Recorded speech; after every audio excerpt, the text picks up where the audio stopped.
working now. Part-time and full-time.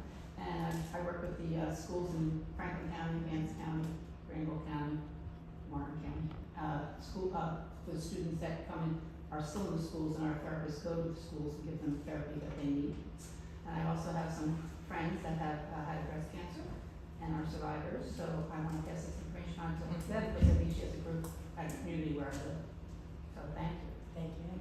Hi, I'm Jackie Coyne. I'm a retired teacher, as I was telling Tara. I do direct sales now. I do a lot of caregiving for my mom as well, and to try to relieve that stress of that, I do the direct sales. And I just brought a count. I just show up real quick. So when I say I do Watkins and Mary Martha, I do the Watkins, which is the spices and extracts, and the Mary Martha, which is the home decor and gifts. And I'm here because I'm excited to learn about Tara and how she ended up in our community. And as you were saying, many people who deal with, with breast cancer, whether they, gotten tattooed or, won't do anything about it or not. I know somebody won't do it now, and you don't ever know who will go through it. So it's exciting. I'm Donna Clark at the Franklin Times, and I have calendars for everyone. If I don't have enough, I'll go out to the car and get more. I've been at the newspaper since 1994. My husband hired me, and then we started dating a year later. So I'm literally married to my job, which is quite all right, because I love it, because I do anything for him or in the paper, so I love it there. And I am a breast cancer survivor. I have been going through metastatic breast cancer since 2014. And the doctors told me my treatment would only work for 2 years. And now it is 2023. That's still right. Here. That's right. So I'm an advocate for myself and everyone else. And so I've been known to get in lines to where there have literally been women at the breast cancer center at Duke, and they'll be bawling because it's their first appointment. Sure.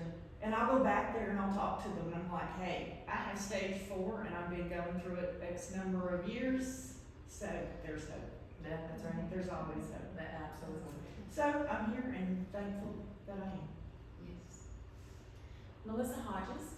I've been here in Lewisburg now for, I don't know, 30-some years.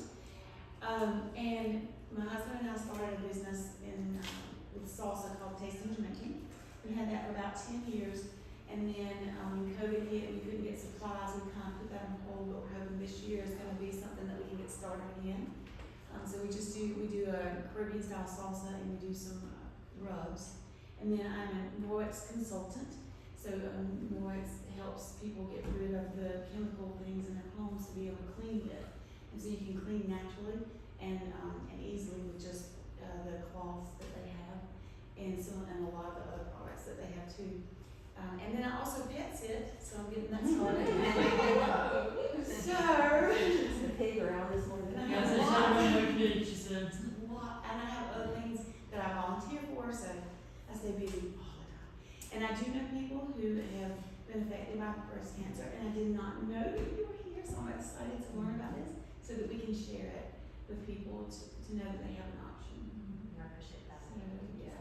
And you're welcome to introduce yourself too. This is Alex, Alexander Williamson. He is my son, but he's also I'll let him. I'm Chief Marketing Officer and Business Manager for Pink Tattoo, and I am a graduate of NC State with a double master's in global luxury management, and Kendall University for bachelor's in sports science. Formerly Carolina Hurricanes employee. And then I stole him from there. Nice. And I opened my office here. I was like, Alex, I need you. And he was like, okay, Mom. So, Oh, that's amazing. That's awesome. And you live here too? Yes. Oh, that's cool. looking for a home to buy. Yeah. Okay. So, Agents in our group. all right, well, I'm Tara Williamson, and the founder and owner of Pink Ink Tattoo. We have a slideshow up here, so kind of help guide through as I'm telling my story and how I started my company and why I'm here in Lewisburg. And so back in 2012, I was diagnosed at the age of 39 with invasive ductal breast cancer. I didn't have family history, I don't have the genetic mutation, and I was healthy. I just never thought this would be a part of my life. I'm a nurse, I've been a nurse for 22 years. I that I'd retire as a nurse, and then, you know, life just had different plans.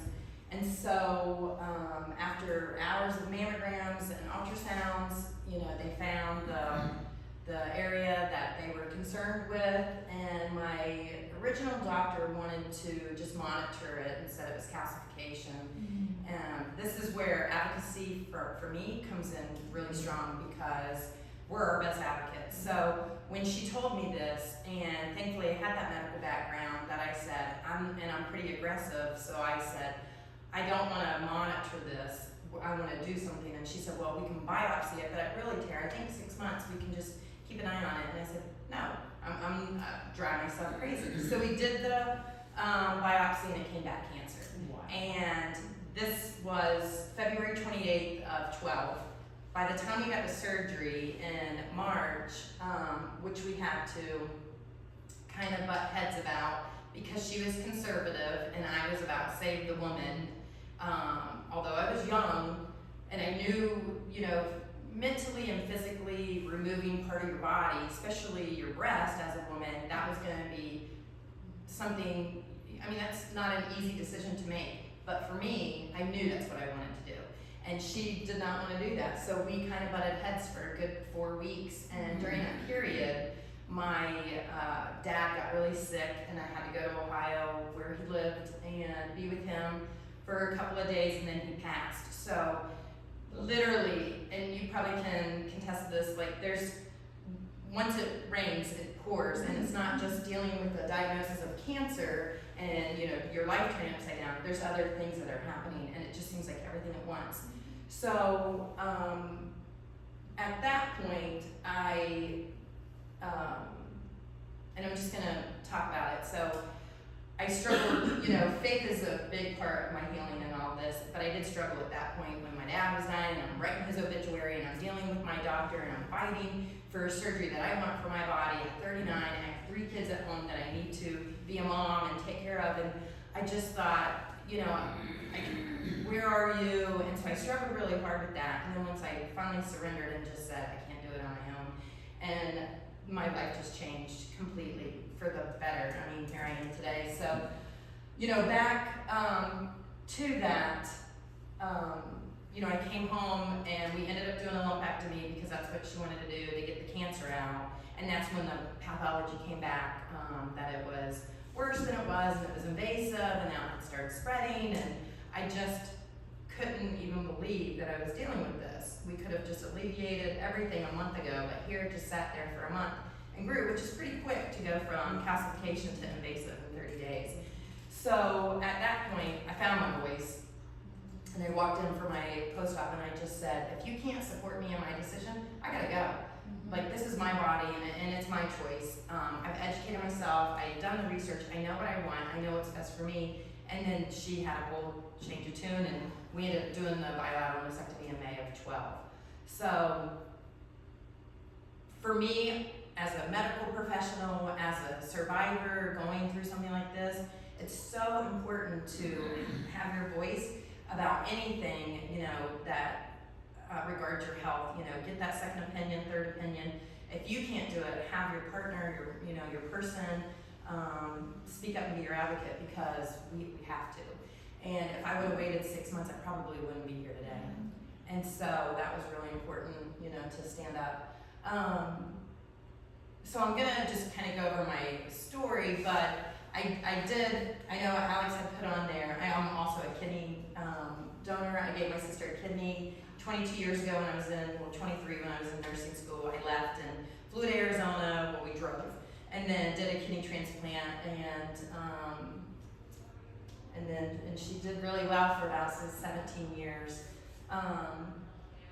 And so I've also been a legal expert witness for many doctors across the country regarding areola tattooing and just that whole procedure. So that's a big honor to be a part of that as well, and for survivors. Of course, advocacy and speaker, producer. That hasn't always been my forte. I'm not, you know, that's not my best. I'd rather be in that room helping my clients. But it is important to get out there and speak and talk about what I do because people need to be educated about it. Even in 13, when I was going through this, I didn't even know there was areola tattooing, and I took care of breast cancer patients. It just wasn't talked about, and nobody knows. And still to this day, in 23, it's still, you know, people are surprised about what it is, and so that's important. But producing, I was really honored to produce a show that featured 10 cancer survivors, all women of different cancers, that was recorded and videoed for 147 countries, and it was at the A.J. Fletcher Opera Theater in downtown Raleigh. Filled the bowl, it was perfect. It was just an amazing moment in my life. And for them to be able to share their stories and their second chance in life of how cancer came in, this is how their journey, and then what they did with that in their life, that they're making a different impact after cancer. So that was really a special moment. And coming off of that, I do a Day of Hope every year, and this year, that's something I'm gonna incorporate is I think it's so important for women and men to share their story on how cancer affected them and what they're doing now to make a difference. So that's gonna be a big part of my Day of Hope this year, which I'll talk about in a minute. So I've been honored to be, you know, and recognized by many of magazines and news articles, news stations. I didn't get into this for that. I didn't get into this to do an interview and be on TV or get my picture taken. That's not who I am. I honestly don't even like to get my picture taken.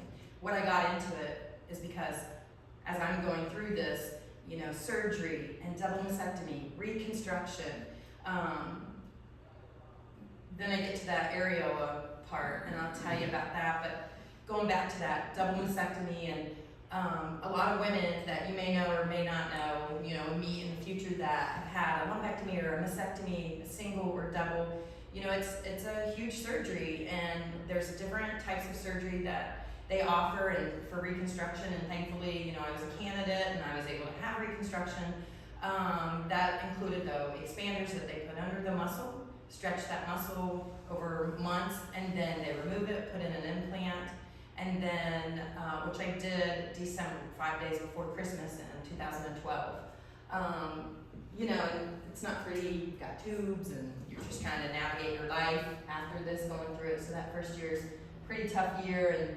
And March of 13, I went in, I knew we were gonna do fat grafting, because you can kind of see right here, like, where they do the mastectomy, they take all the tissue. So you don't have any tissue at all. It's pretty much concave. And for me, I didn't do nipple sparing. Sometimes you're a candidate, you can save the nipple. For me, I didn't even want that option. Like, there's cancer in there, take it all. I don't want to save anything. And where I am now, and I tattoo these women that have had it, it never comes back. Like when they remove it, put it back on, it loses pigment, they're scarring, it's not the same shape, and the sensitivity is different, so it's all different. So research, educate yourself before you make, you know, those decisions, because it's really important, because they didn't know, a lot of women, and then when they come back or they see me and they're like, I didn't know. If they would have told me it wasn't gonna be exactly like it was before, I wouldn't even have kept it. Like there's no, so, you know, where other women are really happy that they decided to keep it. Me, I didn't, and so everything was gone. March of 13, we did fat grafting, which he just took a little bit of fat and then put it to kind of shape it out, make it look more natural over the implants. And then at that appointment, when he did the fat grafting, I knew from the beginning I wanted to get back to as close as natural as I could. So we knew we were going to do nipple reconstruction, which they create. They just take the skin. We had stretched a little bit more, take the skin and do a little surgical procedure, and it just makes a little nipple, which was kind of bizarre, you know. And doctors that are good are going to tell you, like, this is what it's going to look like, this is what's going to happen. And I bless mine, because in the beginning when I walked in and he said, Tara, my goal here is to make you feel comfortable in your clothes. Anything beyond that, you know. And I went, ooh, well, that just made it different, because you don't know. You think, you know, people are, oh, you're going to get a boob job. Oh, it's going to be, and it's not. It's the furthest thing from that. So for him to have these realistic expectations, for me to have that. When we were finished, I was so pleasantly surprised that, wow, without my shirt on, I feel comfortable. I mean, of course I have scars that are 21 inches across my chest, and it's a reminder, but I don't have to look at that all the time, and so I feel more comfortable in my own skin, which is the point and what we should. So I bless him for being real and telling me, you know, from the get-go. Same with the nipples. When he did that, he said there will be tubes when you wake up, and they're gonna be really long, but they'll shrink, and he wasn't kidding. When he took those bandages off, literally they look like that. I'm just telling you this because we're all women, and Alex has heard it for, 10 years. And so when he took the tubes off, I literally screamed and I was like, get the scissors. And I was like, I wanted nipples, but I don't want them. He was like, Tara, they'll calm down. He put a Band-Aid over it, and they did. Thank gosh. Or I wouldn't be back in surgery. So just things like that through the journey that you don't expect, that if you have a great doctor, they're gonna walk you through it, hopefully, or a nurse navigator, or a patient navigator. It's important to have that information. So after that, I went to my post-op in March of 13. That's when my doctor said, hey, now we need to talk about areola tattooing. And I went, wait a minute, what? I've never heard of this. Like, I take care of breast cancer patients as a nurse. I've never seen this. You gotta be kidding me. Like, who's this expert? What an amazing person. I have to meet them. Where is this person? And he was like, well, I don't have anyone. The nurse is doing it here. She's been trained a couple of times. I think they're gonna send her back for training again. And everything just kind of, I just felt like it's 2013. What do you mean there's no expert next door? Like, they should be everywhere. And him and I searched the country. We found a couple of traditional tattoo artists that offer this, and bless them, and they did great work, but it just wasn't what I felt like we deserved.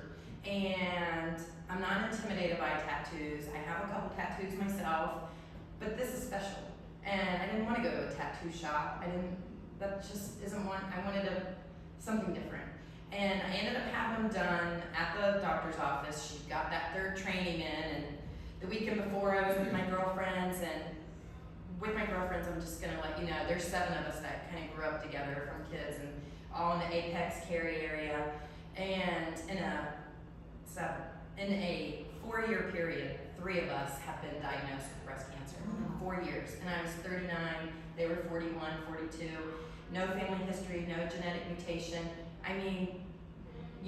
They say 1 in 8 now, but really it was 3. Now I have another girlfriend that I grew up from birth with, and she just finished chemo and surgery. So 4 out of my 8 girlfriends that aren't acquaintances, they are my close best friends. So that's just really hard, not only on my friendship, but the statistics right there is ridiculous. So we got together that weekend. We were excited. They rolled out, this town. They said, there's lip gloss and, blush and lipstick. And they were like, what color are you going to choose? And I thought, oh my gosh, you're right. I can, God gave me my first set. I can choose this one. And so, which someone told me that too, that I was tattooing, and I love that. So I was like, yeah, I can choose. So we just drank wine and we had fun, trying to find the silver lining, trying to have whatever positivity you can out of cancer. And that was Saturday. Monday I showed up for my appointment, really excited. All right, I'm gonna do this. This is how it's gonna look. And it was just nothing like that. I had 3 colors, bubblegum pink, chocolate brown, and nude to choose from. I had 3 sizes. And I said, are you gonna mix them? Is this it? Well, yeah, this is what areolas look like. And I was like, mine didn't look like that before, and no, it's not.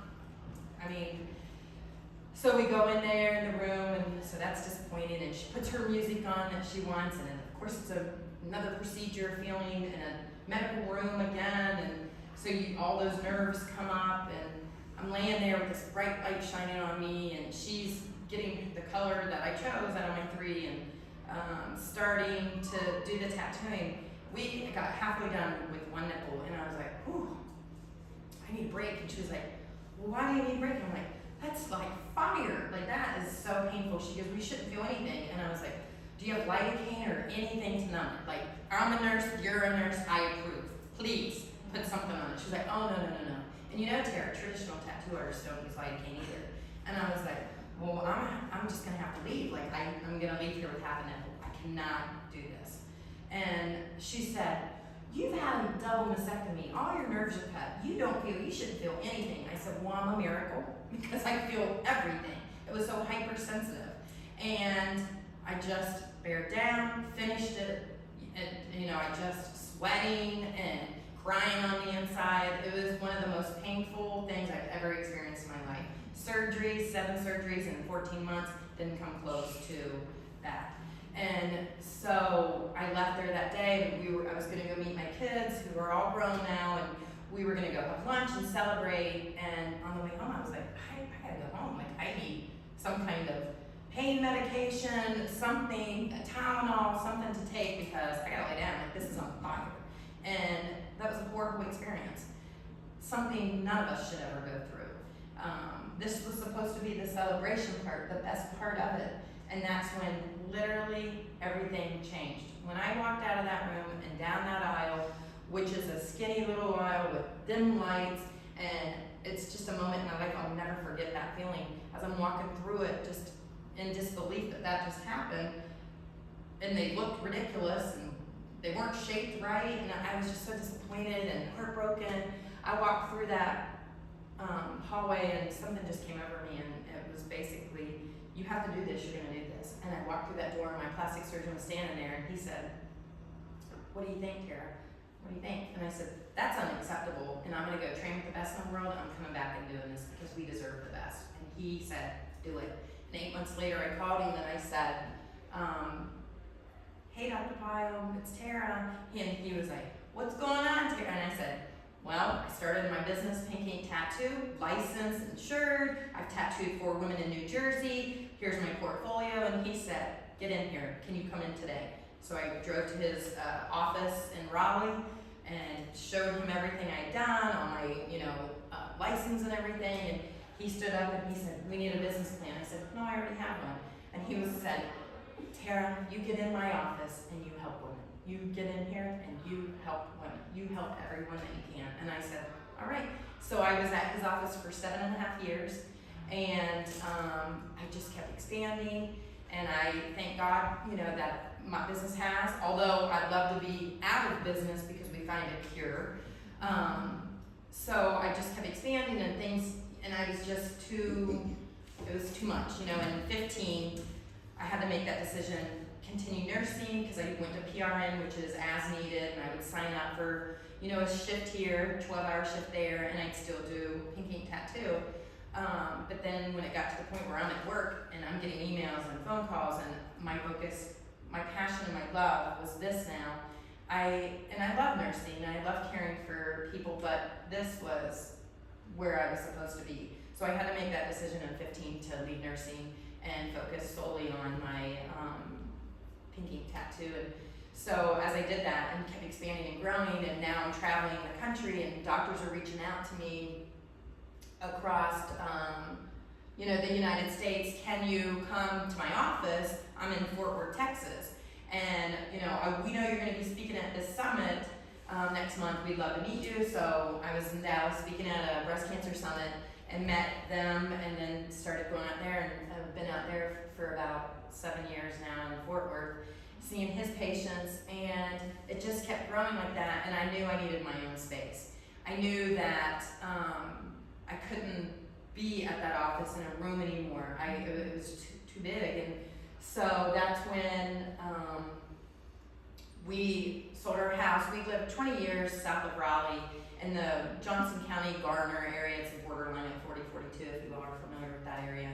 And we lived there while they all went to school, graduated, everybody's moved, and my husband's like, it's time to move, and I said, it is. And that area used to be so tiny. I love a small town. We're both like that, and pretty private, but we're not private considering I'm all over everything. But I mean, when we're at home, it's family. And so I told him, I said, well, my office is by Rex Hospital. We have 1 hour. I'll drive an hour to, anywhere. And he just kept coming towards the Lewisburg, and he said, I found the house.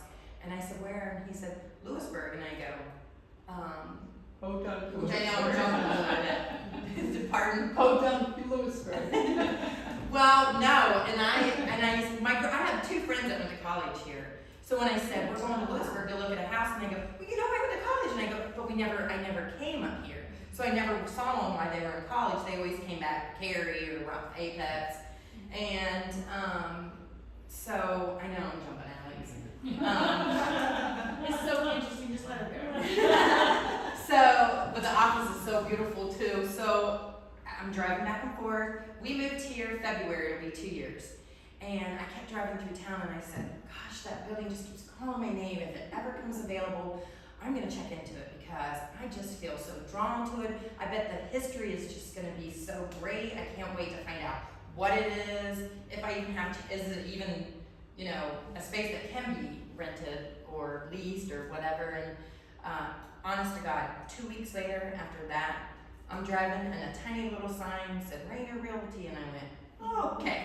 So I called on my way to Raleigh. I'm driving to work, and I love Betty. She was so sweet and super receptive when I started talking, because sometimes, you know, I wait to say exactly what my business is, because when people hear the word tattoo, they immediately think of something in not a positive way. So, you know, we talked, and I work with breast cancer survivors from all over the world, and she said, when can you meet? I said, we'll be back this afternoon. So we met, walked through it.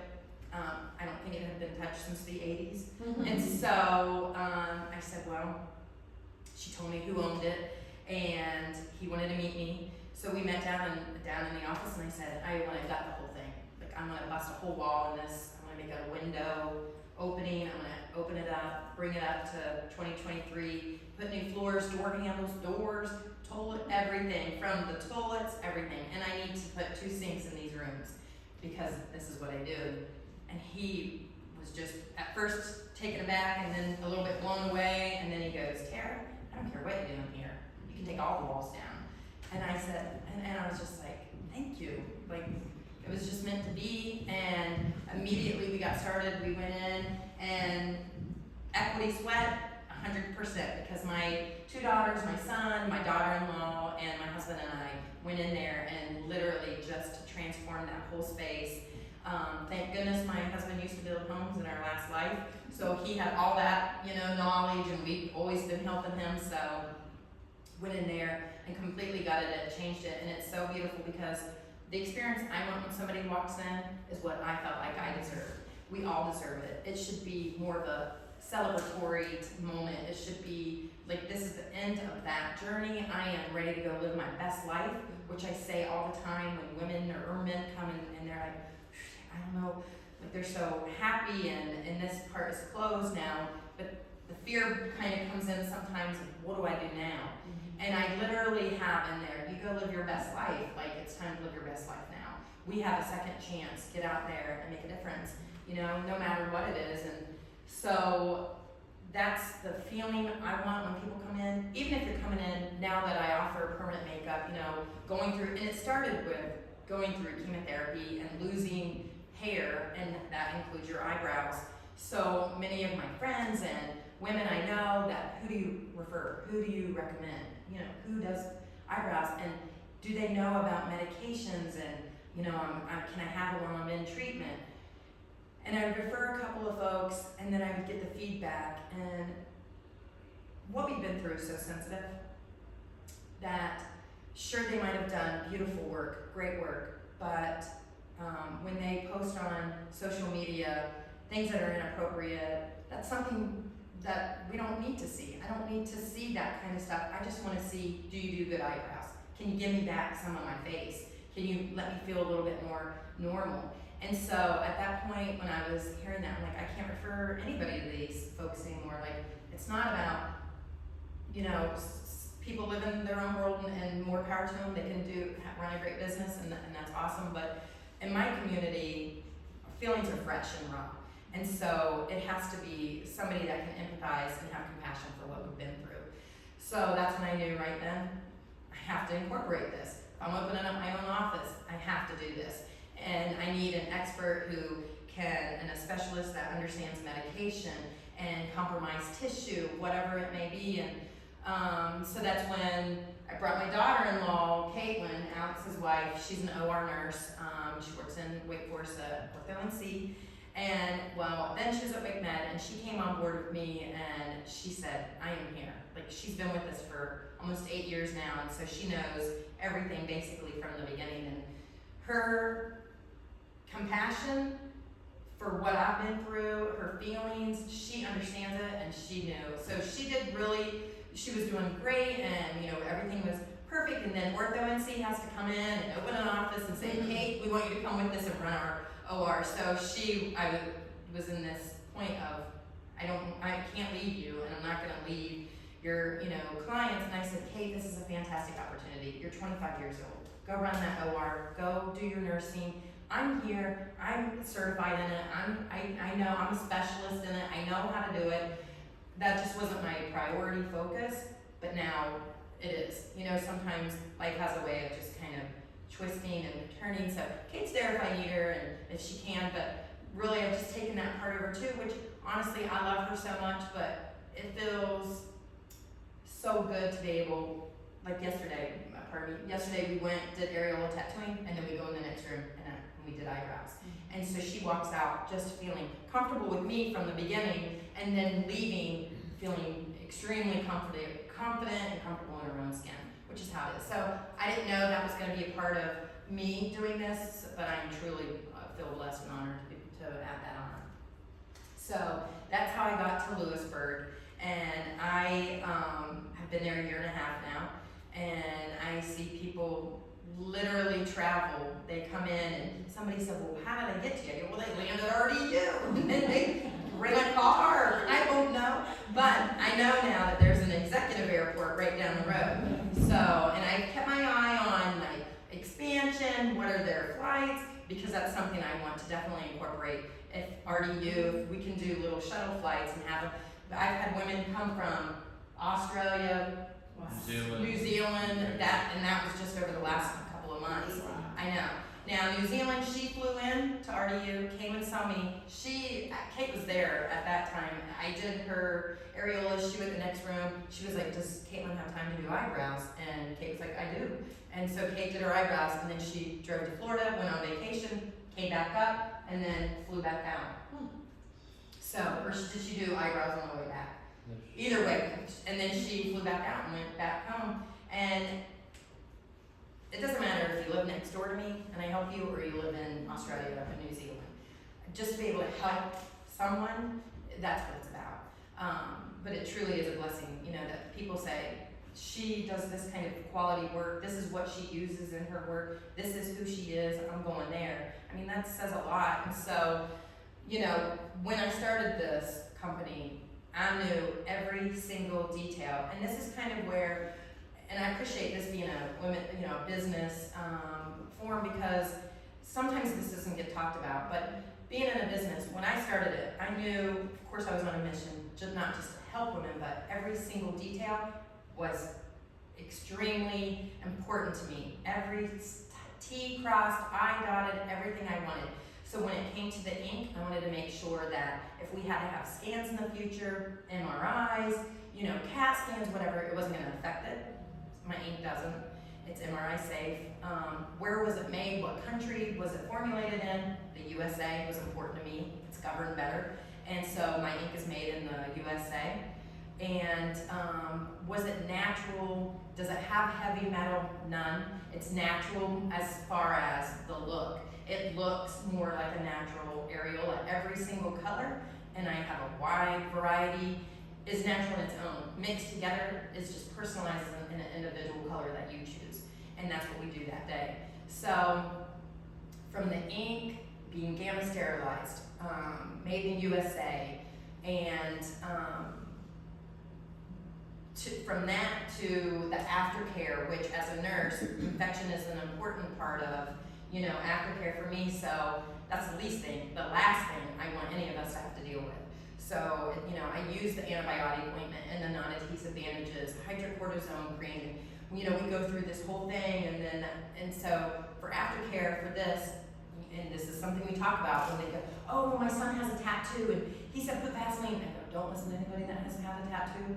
This aftercare is special, it's different, and this is gonna give you the best color retention and longevity of the tattoo, because we want it for years. You don't wanna have to keep going, well, it's faded, well, it's gone, I need to go back. You know, I wanted something that was gonna be 10 years from now. I can only contest to 9, so 9 years I've been in business. I know for 9 years, I've only had to do a touch-up. My first couple that I've ever tattooed, I recently saw one, and we went really light, and her, when she called, she was like, Tara, it's been like 8.5 years, but I think I need a touch-up, and I figured, well, I mean, that probably makes sense, especially if she's been out in the tanning bed, or tanning, or what have you, and we went really light. She showed up, she goes, no, they look fantastic, but, you know, I want something different, and so when she came in, I was blown away, and I was like, oh my gosh, they look amazing. She goes, oh, I know. I got a new boyfriend, and I want bigger and darker. And I said, oh, okay. So I can stand by at least 8.5, 9 years now. So, you know, of course, touch-ups are necessary if you've had radiation and you have compromised tissue. If you don't follow instructions, if you go out in the sun, topless, or in the tanning bed, there's factors that can cause, you know, fading or what have you. So, you know, that's not something that isn't done. It's just not because it's, you know, bad ink or technical part of it. So that was super important to me. Of course, customer service, patient, bedside manner. That's how I am as a human. I'm just authentically me. This is me, how I talk to you all, and who I am today. If I see you at the grocery store, I'm the same way. So I don't know how to be something different. I just know how to be me. And I feel like I have a good heart, and I put your best interests first. And so when you come to me, it is all about you. When you come in, you know, it's your music that you choose, and it's your color, and I'll help guide you, but it's what you want, you know, it's what they want, not what I want. And they'll say, well, you're the expert, you pick it. And I'm like, no, this is your body, it's your choice. I'll help you, but we're gonna find it. And they always do. As soon as we get it, you know, I can just hear words like, well, kind of, you know, more tan or a little bit of pink. And as I mix it, and then we look, and I can see it. But then when I add a drop of this or a drop of that, and then they look in the mirror, and then I know, like, that's it. And you know when you know. So then we'll do the tattooing, and that experience is just what it should be. And then you leave. And I was telling them earlier, you know, I have a couch in my waiting room, and it might maybe a good idea, I don't know. It is for the husbands, because a lot of husbands will stay out there. And yesterday I said, one said, I'm gonna just do a little workout here, and I was like, well, you know, the husbands usually fall asleep because it's so relaxing in this, you know, in that office. And he was like, no, I won't fall asleep. And next thing you know, we were walking out of the room, and he's snoring on the couch. And it happens all the time. And I love that because they feel relaxed. Everybody comes in not knowing what's this gonna be about, or they're gonna be dragons and butterflies or whatever hanging from the walls like a tattoo shop. It's not. That's not what it is. And so I love when I have opportunities to share my story or talk about my office, because it's nothing what people perceive initially, where they think it's a tattoo shop. And being in Lewisburg, and I know it's a smaller town, a lot of people have been here, born and raised here. So in the beginning, people would walk past and kind of look up at me when I'm doing something, and just kind of trying to figure out where they see that word tattoo. And so I've, you know, heard, or somebody will come by and say, well, I can't believe there's a tattoo shop on Main Street. And I go, but do you know what kind, you know, do you know what I do? Oh, you do tattoos? And I go, no. I work with breast cancer patients. I work with patients that have vitiligo. I work with, you know, burn victims. I work with people that have been traumatized by either a disease or an accident, something that's happened, and I help, you know, restore some of that confidence, and this is what I do, and then everything changes, because then they understand.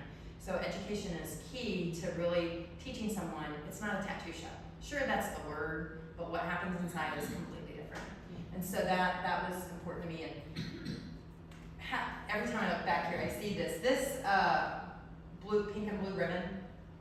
You know, a lot of people don't understand what it is. And I was honored to be able to create a pace car, hood design for NASCAR a couple of months ago. And in my NASCAR hood, you know, the theme was, what does breast cancer mean to you?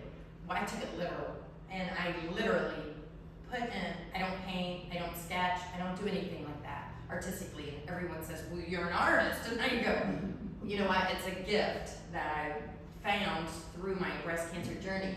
So when I was, you know, asked to do this, so honored, and I told them, you know, I don't do paintings, I don't do this, and they're like, but you can represent the breast cancer community better than anybody, Tara. You can do it, we have confidence in you. And I was like, okay. So I said, Alex, who does sketch and paint and has that artistic ability, I said, I'm gonna do it. He said, here, Mom, here's some paint.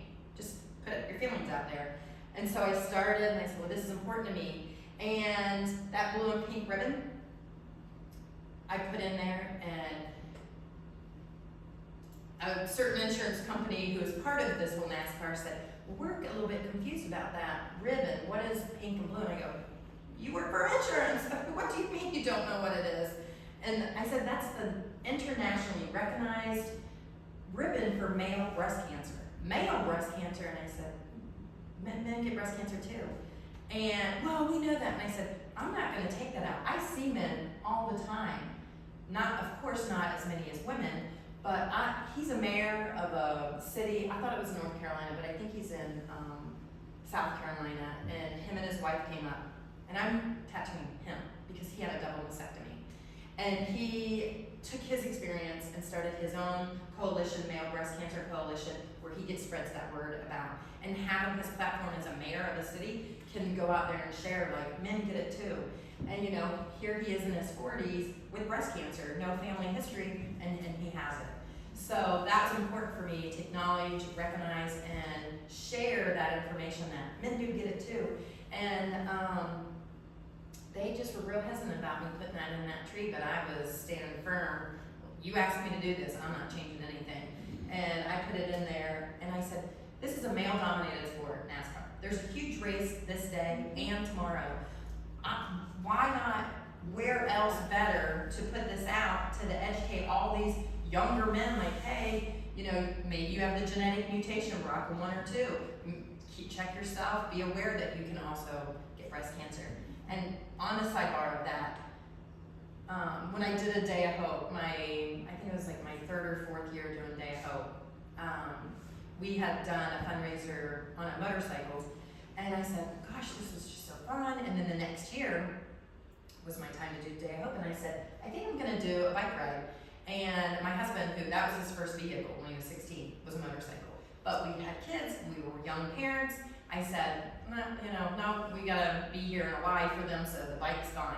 Well, I came home and I said, we're gonna do a bike ride. And he was like, I don't have a motorcycle. I said, it'll work out. And sure enough, he went out, bought a Harley, and then, which he was happy. And so his dreams came true again too. And then, that's me, and then Alex, my daughter Victoria, my husband, and then my daughter Amanda. She is very special to me. That's Marge, and I'll tell you about her in a second. So we had a huge turnout. I mean, I don't know, well over 1,000 bikes that year, and raised so much money for Jill's Wish Foundation, which I ended up being on the board of their nonprofit, where they help women financially. And it used to be across the country, and financially assist them while they're going through newly diagnosed stage 4 with their everyday living expenses like electric, rent, and stuff like that. So that was a great thing. So we did a huge event there and raised that money. So that's how the bike ride got started. And then my Day of Hope, so I kind of lost where I was going with that. But anyway, that's the male breast cancer. So when I went to meet the owner of the property where we were gonna host it, and I told him, he was like, oh, yeah, you do tattoos, and I was like, no. And he's the president of this biker club, and he said, well, come over, you're pretty close, you live pretty close to where we are, and let's have a meeting before I make my decision. So I said, okay, well, I'm not intimidated by it. I mean, you're a human, I'm a human, and I get over there and I start talking, and then when he finds out what I do and everything, and he starts seeing things, and then he goes, I didn't realize that this is what you do. And he was like, Tara, and I mean, he's probably 6'3", 400 pounds, 300 pounds, just a big brute, and he said, let me tell you something. When I was 18, and he's in his 60s, when I was 18, I was quarterback, caught the ball, hit my ribs. I thought I broke my ribs, and they sent me to the hospital, and I had a tumor, I had breast cancer. And I went, what? He was like, I'm a survivor. And I go, wait a minute, what? And he goes, yeah, I thought I broke my ribs, 18 years old in high school, and when I got in there. And so he had a full radical mastectomy, and at 18 years old, a boy. And I said, and I'm going to say his name because he shares the story now with everyone. Jerry Hart, and he owns Old Time Barbecue in Cary, Raleigh area right there. And I said, Jerry, you got to share this. And he goes, would you mind if I did the day of your event? Because we're going to do this event. And I go, oh, we're going to do it? Yeah, we're doing it. And so, I got up and he started talking just about like everybody's here and here's Tara, and then I go out and tell my story and everything, and then I introduced Jerry, survivor, or I didn't say survivor, I just introduced him, and he came out and he said, well, now that everybody's, and there's biker clubs from all over the state, women clubs, men, so there's all these people there who know him, known him for years, but they didn't know that. Nobody knew it. He said, well, this event is probably one of the more important ones for me because I'm also a breast cancer survivor. And it went silent. Mouths dropped. They couldn't believe it. Here's a man in his 60s, the president of a biker, group, and had breast cancer. So it was very important to me to add that. And I'm never going to not bring awareness to male breast cancer. So I know that was a long part of the story, but it was an important part too because men do get breast cancer. And Alex, we talk about it. My husband's grandma, in the 80s passed away from breast cancer, and then here his wife had it. So, Alex understands the importance, like your grandmother on one side and your mother on this side. So it's important to be vigilant on self-checks, and if you see something, feel something, get it checked. So that's where, the male breast cancer came, and it's important to be an advocate for, that community as well, because we're all in it together, really, and cancer doesn't discriminate whether you're male, female, rich, poor, what ethnic race you are. It doesn't discriminate what age you are, and so that was important to me. So bringing all this down to my office here in Lewisburg was important as well. So if you come in, you'll see they actually printed out a hood the size of the pace car hood. And so I took it to my office and I'm like, where are we going to put it now? I said, put it on your wall. So it's in my wall when you come in, and then they wrote up a big story. So that was nice to have that in there. But this was an event that we just had. The town of Lewisburg called me. It was like the 1st of October. And Monique said, hey, Terry, are you busy? I'm like, yeah, I'm good. What's going on? And she was like, we want to do a 5K. And I go, great, when? And she goes, well, we want to partner with you, and we want to do it this month. And I go, and inside I'm like, this is the busiest month of my whole entire year, not only tattooing, but just events. And I didn't schedule anything for October this year. And I said, well, what do you do? She said the 22nd. And I go, oh, I'm going to be with American Cancer Society. I've already obligated myself. She goes, well, do you have a Saturday? I go, I have a Saturday, the 15th. That's literally less than 2 weeks we have. And she goes, perfect, we're doing it the 15th. And I was like, usually we need a couple of months to get an event together. This was less than 2 weeks. And I said, just everything I have in my storage, we're bringing it out, setting it up, and then we just try to get the word out. And I know Monique sent it out in the electric bill or the bills. And we just tried to spread the word, as quick as we could, and then put on this 5K here in Lewisburg, which was a great honor and a lot of fun that morning. Alex actually did the trail. He sat down with her that night, and they made the path. And I think the chief of the fire department came, and he kind of said, "Let's turn here and go here," because he's an avid runner. And so he was like, "This would be, So they kind of got it together and had the path, and it was a pretty good turnout, for having less than a couple of weeks to get it together. So this is something that I think we're gonna try to do every year. So walk it, come out and just enjoy it. Hopefully next year we're gonna make it bigger, have more, activities and things to do. So that'll be nice, and that'll bring attention to Lewisburg as well. Although I want it to grow, I don't want to take away the small town, because that's what I was born in, that's how I was raised, and so I love a small town. So I'm not trying to take away small town Lewisburg. I want it that way, but a little bit of growth is always good too. Bring a little money in and a little acknowledgement to it. So this year, my day of hope is I've teamed up with the minor league baseball team, Fayetteville Woodpeckers, and we are going to do a huge, it seems like it's going to be bigger than I even imagined. I feel so blessed for this. We have the whole concourse and the VIP room and the kids zone, just everything. We're going to have a big day of hope where I told Alex, I said, it's not about raising money this year, it's about celebrating survivors, honoring the ones that are no longer with us. I want to bring acknowledgement to this, bring awareness to male breast cancer. I want to honor our military. It's going to be in Fayetteville. That's a huge community down there. That's important. Women in the military have a higher risk of breast cancer than civilian women because they're exposed to toxins and chemicals that we aren't. And so acknowledging that, and that's information a lot of people don't know, is important to me. They need to be celebrated. They're out there fighting for our country and our freedom.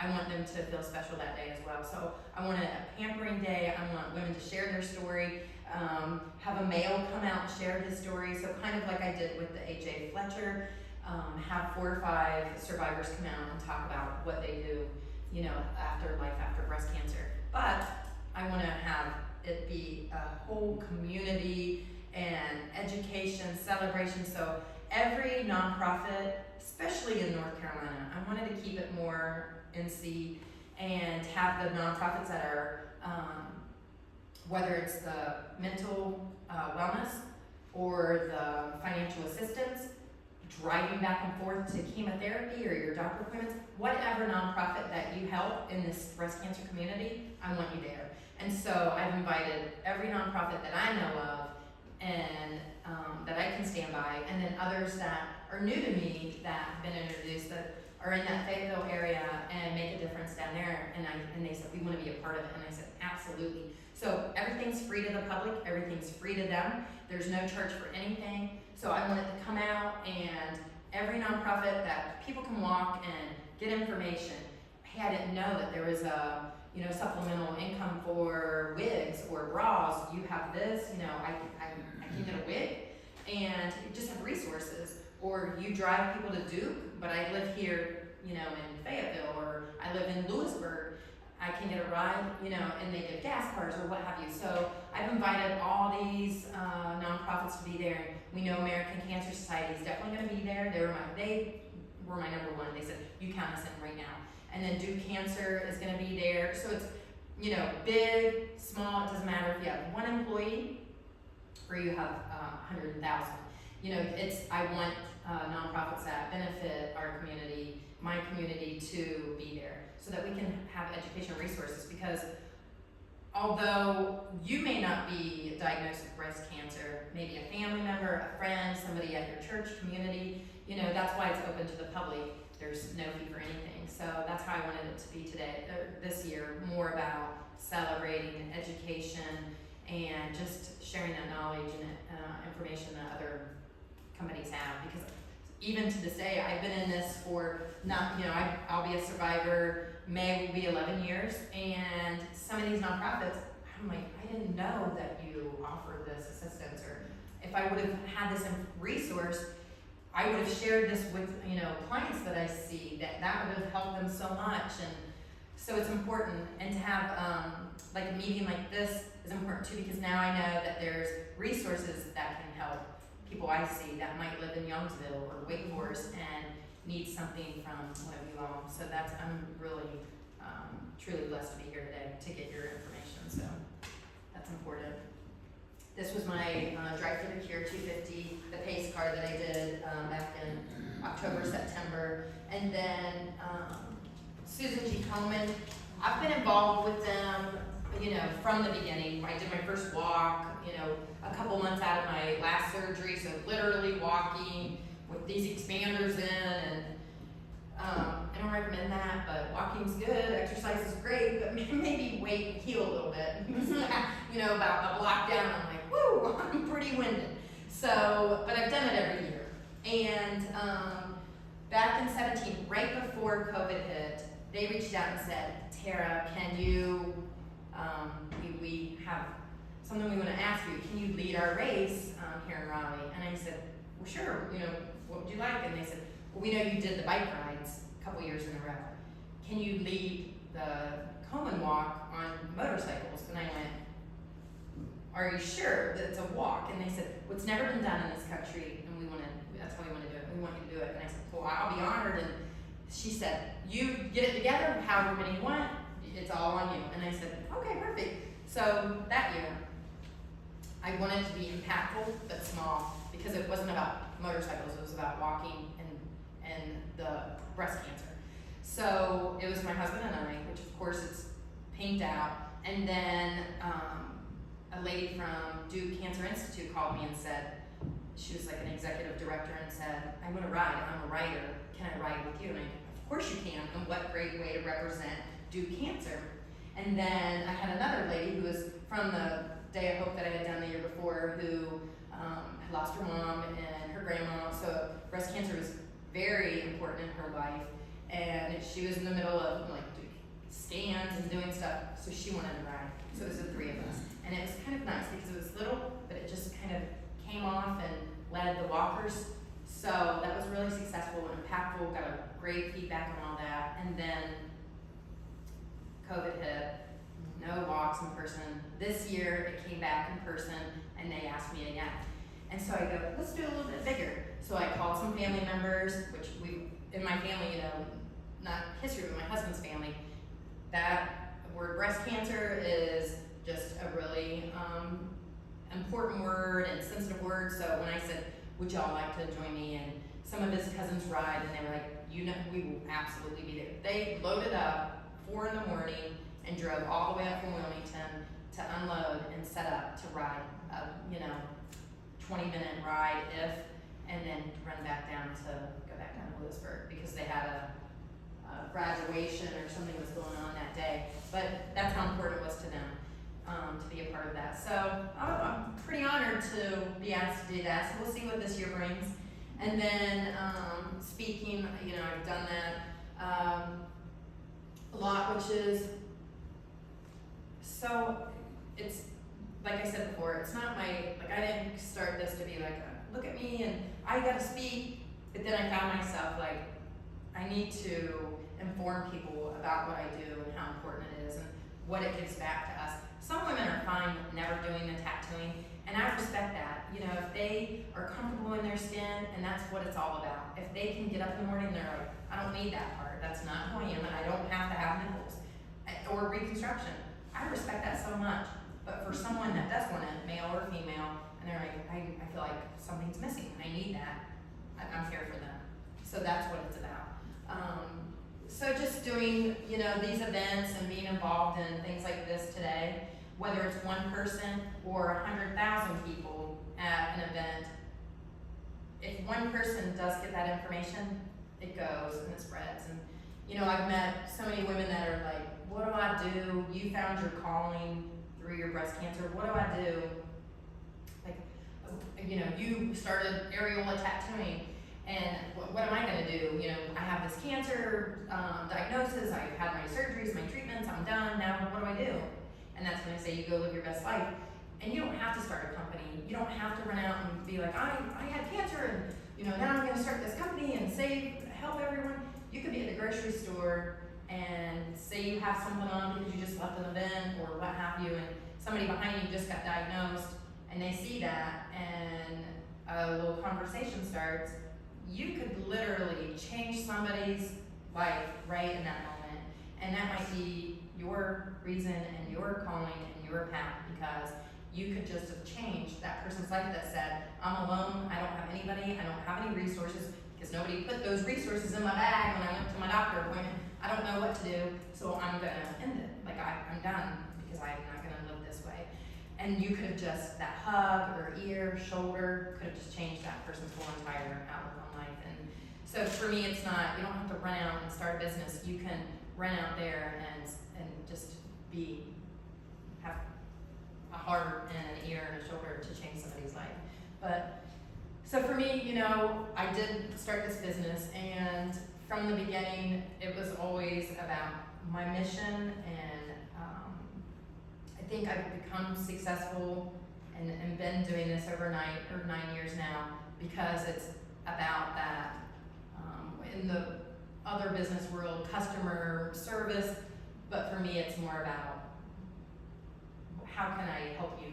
How can I help you feel better? You know, and then I go above and beyond, you know, because I'm in the insurance system, so every time I see someone, I code it, they get a really good receipt and they submit it for reimbursement, and I'll be the one that gets on the phone with the insurance company and says, no, this isn't a traditional tattoo. This is because in the 1998 Women's Health Act law, I mean, that's how, you know, I got myself all the way into, to the point now I'm having conversations with senators where it's like, this needs to be passed, and I never in a million years thought I would be standing here doing that kind of stuff, but it's to the point where it's like, this isn't cosmetic, this is important, and I'm even on there now with Blue Cross Blue Shield saying, these eyebrows is because they have chemotherapy, they need to be covered, you know, reimburse them. So here, I'm your advocate, and I'll do the best I can as far as I can go with that as well. So it's not just come here, get your tattoo, and leave it. I'm gonna follow you all the way through, we're gonna appeal it, write a letter, I want you to put this in it, I'm gonna call the insurance company. So Alex has been there many times, 4, 5, 6 o'clock at night, and I'm on there, you know, because we should be reimbursed for this. Professor, please tell me that all of the oncologists in the at least in the Raleigh-Durham area, know about you and have you on, you know, quick dial to give to all their patients. Pretty much do. Now, the big hospitals have their own machine, and they have nurses, but nurses come and go, and they have nurses that are trained, you know, get trained in it, but they're PAs, and they call me, they're like, we have a patient here, our machine's broken, and I go, of course, you know, give me their contact information, or I'll reach out to them, or they can reach out to me. So I definitely see a lot of, there's 2 new doctors that just came in from different states. Before they even moved here, reached out to me and said, I'm gonna be joining UNC Rex Cancer Hospital, I'm a breast cancer surgeon, Tara, oh my gosh, we need to connect. Can you have coffee? And, you know, do you want tea, coffee, so that's extremely, I'm so honored for that. And then they've moved here and now they're working at UNC Rex. So yeah, I am connected with a lot of, you know, and the hospital, the cancer center down in Fayetteville and along, you know, the country. So that's important. But you know what? There's still some that don't know. They don't know about me. They don't know about areola tattooing. Or the plastic surgeon gets to the end and you're done, and then you go home and, you know, a couple years later I'll get a call. My daughter found you online. Why didn't anybody tell me about this? That's when I want to get in my car, drive to that plastic surgeon and go, you know, you did beautiful work. Like, she looks fantastic. Don't you want that last step, that last, you know, enhance what you've created? Why didn't you tell her about it? At least give her options for, you know, to complete, if that's what we choose that we want, so. And when you go, are you mobile as well? Oh yeah, absolutely. So when I'm, like, someone will come by and they'll say, Tara, you haven't been in your office for a week. I'm like, well, I was in Las Vegas, or I was in Texas, I've been down in Mississippi, so I travel. And when I go, it's usually a week, so I'm not always, you know, 123 North Main Street, which, come on, what a great address.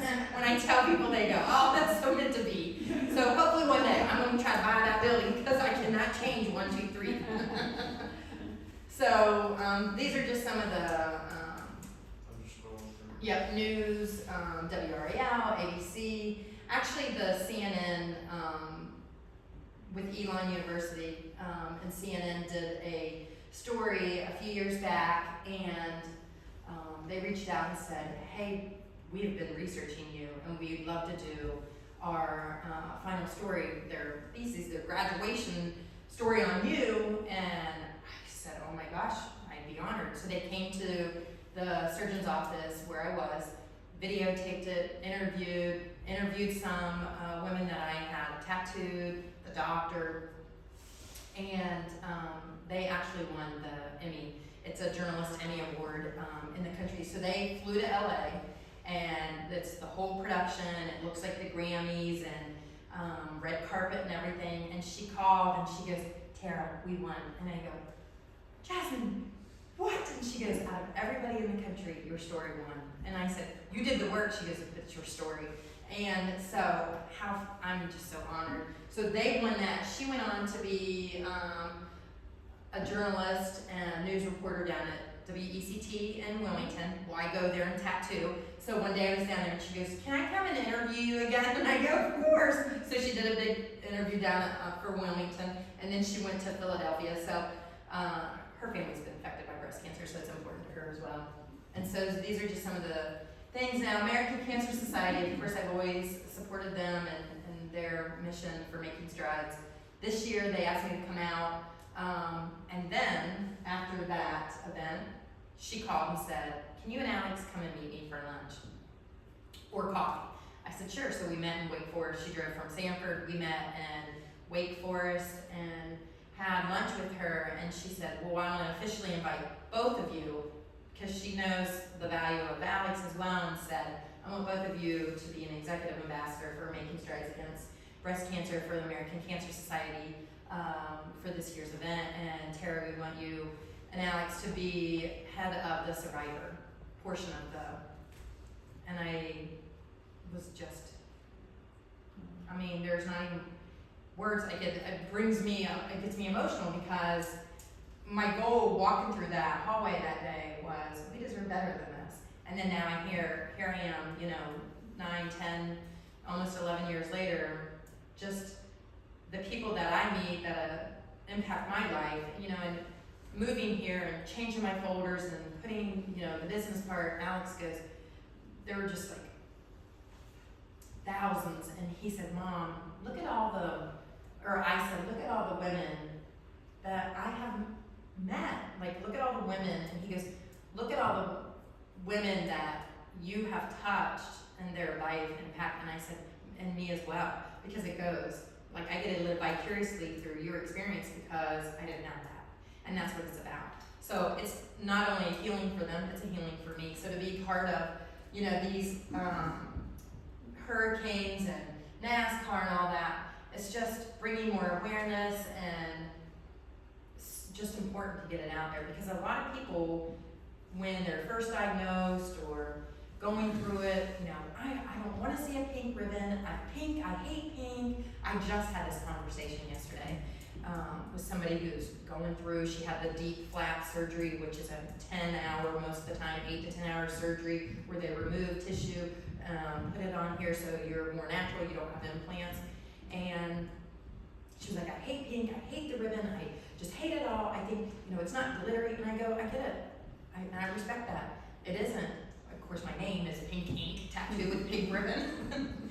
And I was like, I can respect that, I understand it. But for me, I feel different, because it does bring awareness. And if you can bring a little light to it and you put that pink bow on, of course we know that's not cancer, but it brings, hey, guess what? Da-da-da. Your husband, the biker at the, wait a minute, what? And then the conversations can go. So if we can bring it and raise these awareness and do these things and everything's pink, so what? Pink's a pretty color, pink is light, and it makes you talk. And then you have conversations that you might not have. So these are some of the other magazines and celebrities. That's a rock band that put me all over their stuff, and I had no idea that Alex was like, "Mom," because he can find it and put it out there. I was just in Allure magazine last April, so that was a huge honor. And Oprah, back in 2017, for their breast cancer section of their magazine, which they do every year. And so that's real nice. And I mean, there's, I look at this and sometimes I just can't even believe the things that I've been. Does nobody else do what you do? Are you the only one? I mean, are you just one of the best? It's just astounding that it's just You've kind of paid it off. That of everywhere, the whole world and country, people Yeah. going have to come to Yeah. you, and which is great for you, but Sure. that's not a bit, I mean, it's just astounding. So in the beginning, in 14 when I first started, in 15, even 16, 17, there wasn't a lot. A couple of the traditional tattoo artists, a couple more, me. Solely who only specialize in this. I don't do traditional tattoos. I just do this with scar camouflage. Now I do the permanent makeup, but that's all I do. I don't do anything else. I don't do piercings, I don't do anything like that. And that set me aside. Being a breast cancer survivor myself sets me aside. Being a woman sets me aside. Having a medical office in the insurance system sets me aside. It's not a tattoo shop.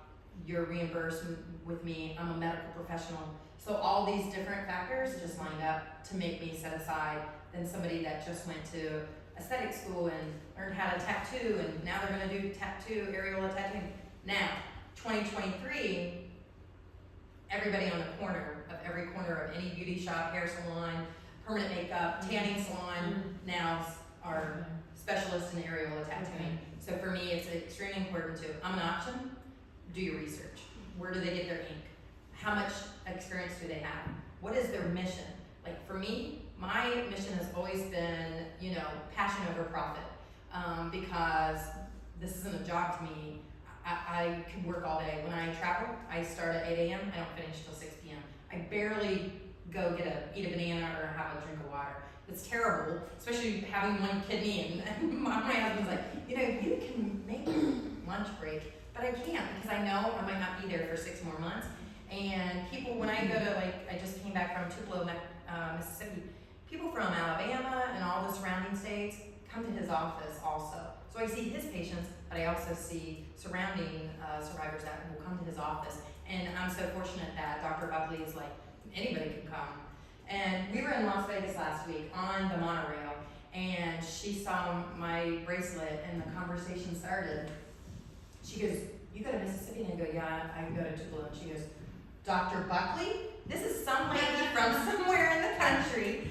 And I said, "Dr. Buckley?" She goes, "I know. He's done 2 of my best friends' reconstruction. You probably did their tattooing." And she goes, "Because it's just been the last 5 years." And I go, "It was me."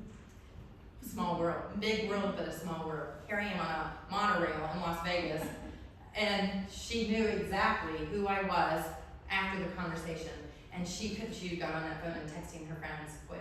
So yes, and I'm not one. I don't glow. I'm not that kind of person. Alex gets upset with me sometimes because he's like, "Mom, this is what you have done, and I'm proud of it. Don't get me wrong. I'm really proud of it. But I didn't get in for this. I got in for us, It's So just amazing. it is amazing. So it's important. A lot of people are doing it now. Just do your research and will you be reimbursed? Look at their quality of work and what do they use. What are the statistics of breast cancer? I mean, that's what and then you've delved into the cosmetic part of it as well. Sure. And it's like I said, it just amazes me that it takes somebody like you to think, hey, we need this. I mean, because I honestly give it up to God because it's got to be a God thing. I was going to retire as a nurse. I wanted to retire, mommy, baby. That's where I wanted to retire. I was prepared and ready for that. Living my life doing psych nursing or this nursing or whatever, post-acute care nursing, just kind of all travel nursing. But I knew where I wanted to retire, and God just had different plans for me. And so that's really the only thing I can just attribute it to is something just happened and it led me this way. And so, so there are a lot of people that do it. And they might be great work. And you might not be able to come to me, and I might not be able to, I don't go to your state or city. So that's when I just say research. And I work with a nonprofit that covers the cost of this. So I've also covered that part of it as well. Now, they have very little red tape. It's very easy to get approved. I love that. I've worked with them for years, and I love that. So underinsured, uninsured, my day of hope. I do free areola tattooing for uninsured, underinsured women. That's important to me as well. But, that's something on my horizon as well. Maybe I just need to open up a nonprofit and just to start helping. And Alex is, will definitely be in charge of that. So he's more business for him. And then, but it's important because if it's another resource that can help alleviate some of that trauma and pain and stress as you're being diagnosed or going through it. That's, It's almost endless possibilities when you Right. think about it. yeah, Anybody have any other questions? absolutely. I wanted to say thank you. Yes. It's Yes. very inspirational and Yes. taking your passion and putting it into what you've done is just amazing. Mhm. Amazing. And I think, when you start a business anyway, if you lead with that, Exactly. you can't fail. And even if you fail, you've given it your best. So to start a business and, just go because it's a passionate business. My oldest daughter was trained in culinary and went to Johnson Wales and the Art Institute and all that, but she found herself, a mom and couldn't work those hours, so she ended up, my husband said, you're gonna go back to school and you're gonna work with me. So she does cybersecurity at Cisco now. Very independent, self-sufficient, and can take care of, life and grow, but her passion is that. So that's her goal, and that's where savings goes, because one day she'll start her own business, I hope, and then she can live her life that really makes her happy. And she's blessed to be having a great job where she can keep the lights on, but at the same time, it's fun to wake up and go to your job. For me, it's fun, but it's emotional. So I think my years of nursing helped me be able to, sometimes I take home some stories that I hear from women, and then, but mostly I can leave it where it needs to be, and so I can focus. I think cancer also did that, where it prioritizes your life and puts things that are important, and time is precious. So when I'm at work, but now that Alex is with me at work, it makes it definitely more fun, because I'll be the one going, hey Alex, you want to order pizza? What do you want to get? And he's like, Mom, we have so much to do. So he kind of keeps his business hat on and keeps me, but I try to make it a little bit light because it is. And then when I go home, businesses, I try to turn it off. He gets on me about that, my husband, they're like, but I'll get those emails and it'll be 10 o'clock at night. I'm like, well, I can respond. And they're like, you have to live your life too. And so I've learned that as well. Like when you walk out of your business, you have to be present in your life. You can't just be there, you've got to be present. So that's important, running a business.